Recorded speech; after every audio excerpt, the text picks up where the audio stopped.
rapidinho com você sobre um assunto que às vezes incomoda ou gera dúvida em algumas pessoas, que é essa questão da perda da salvação. Antes de falar da perda, a gente tem que falar sobre salvação. E qual é a base da nossa salvação? Eu consigo garantir minha salvação? É pelo meu esforço? Não. O esforço já foi. Quem garante a minha salvação é Jesus, que morreu por mim, derramou o seu sangue por mim lá na cruz do Calvário. João capítulo 1 diz o seguinte: a todos os que receberam e crerem o seu nome, lhes deu o direito de serem chamados filhos de Deus. Então você é filho de Deus porque você creu e recebeu ao Senhor Jesus no seu coração. E é por minhas forças? Não. É pela graça. E a graça é dom de Deus.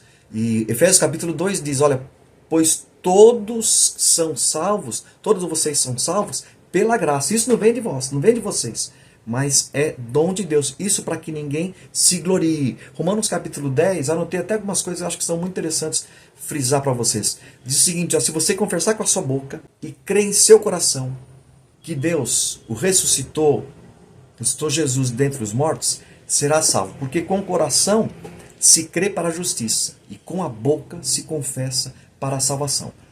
Isso é falando em salvação. Agora, uma vez salvo, uma vez com Jesus, lá nas mãos de Jesus, João capítulo 10, 27, Jesus diz o seguinte, olha, as minhas ovelhas ouvem a minha voz. Eu as conheço e elas me seguem. Eu lhes dou a vida eterna. Veja bem, Jesus dando a vida eterna. E elas jamais perecerão. Ninguém poderá arrancar da minha mão. Esse ninguém quer dizer ninguém. Não é o diabo, não são pessoas, não são outras religiões. É ninguém. Nada pode nos separar do amor de Deus. Romanos capítulo 8.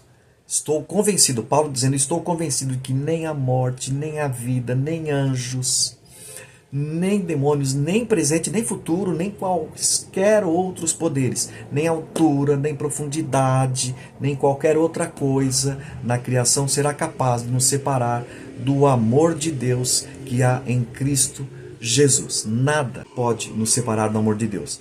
Aí talvez você diga, poxa, mas a pessoa diz que recebeu Jesus, mas tem um comportamento estranho, diferente. Há um processo na nossa vida. O processo é um processo que passa pela santificação.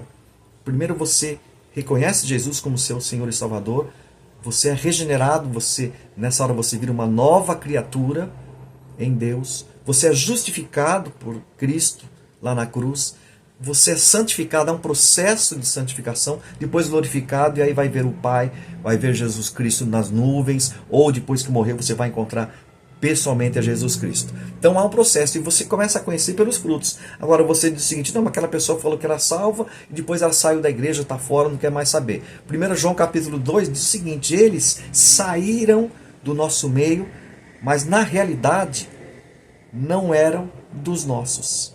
Pois se fossem dos nossos, teriam permanecido conosco. O fato de terem saído mostra que nenhum deles era dos nossos. Então será que realmente tinha salvação? De repente abandona e vai viver na gandaia por aí. Eu tenho a impressão, e a Bíblia fala o seguinte, olha, eles nem eram dos nossos, estavam lá frequentadores de igreja, mas salvação, convicção de salvação, verdadeiramente não tinham. Ah, mas eles não quiseram, foram para Jesus, agora negam a sua fé. Isto chama-se apostasia, que passou um tempo dizendo que tinha Jesus, que cria em Jesus, mas na verdade se enganou, foi enganado por algum evangelho mal pregado, ou por algo que ouviu, e ele abandonou e hoje fala que nada daquilo era verdade. Isso chama-se apostasia, que é abandonar a fé. Acho que eu pude explicar um pouquinho, sem causar confusão.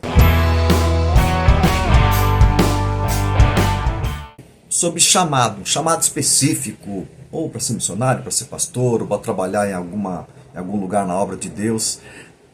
Primeira coisa que é importante a gente ter é comunhão com Deus, ter intimidade com Deus, vida de oração com Deus. Você tem que estar ligado com o dono da obra, com o dono dos chamados. Sabe, no início é como se você fosse dar uma atenção especial para determinada atividade.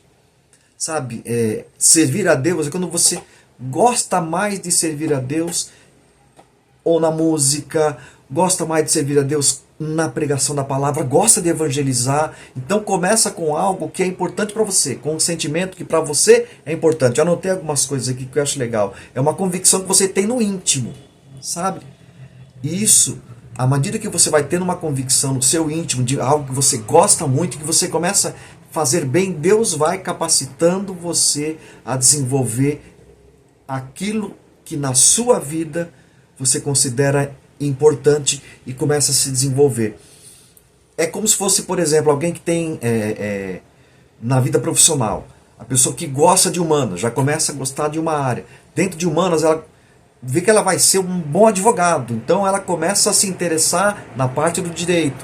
E à medida que vai se aprofundando e estudando, ela vai para a faculdade de Direito e vai ser um bom advogado. Uma outra coisa que acontece é o seguinte: as pessoas em volta de você vão reconhecer que você tem um chamado específico para aquela área. Olha, a pessoa tem um chamado para evangelizar, dá para perceber. Tudo que se trata com relação ao evangelismo, ela está atrás. Tudo que se trata com relação à oração, à vida de oração, ela está atrás, ela participa, ela busca, ela tem um chamado para ser uma intercessora.